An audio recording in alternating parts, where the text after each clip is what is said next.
I'm Stephen Dudley, co-director of Inside Crime. The death of Heriberto Lazcano, alias Lazca, leaves the Zetas in true turmoil and may accelerate their already precipitous fall into chaos. For months there have been signs of a split in the Zetas, Mexico's most violent criminal organization. After a series of captures of high-level members, various pieces of the organization had placed what are known as narco banners in public places, accusing others in the organization of betrayal.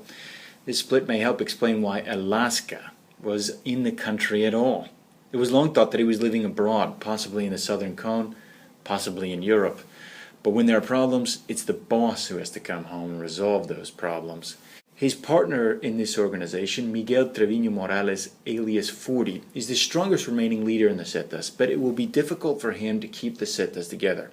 To begin with, Lazca was the spiritual leader. Treviño is more of a soldier.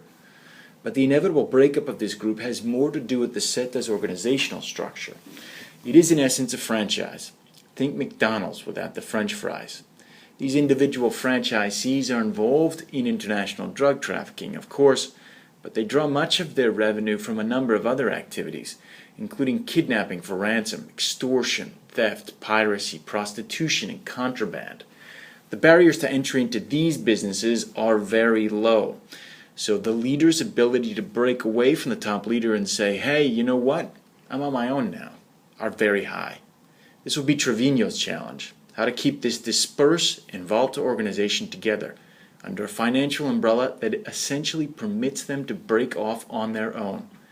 Thus, the Zetas, the most feared criminal organization, arguably in the Western Hemisphere, is reeling and could be on its last legs.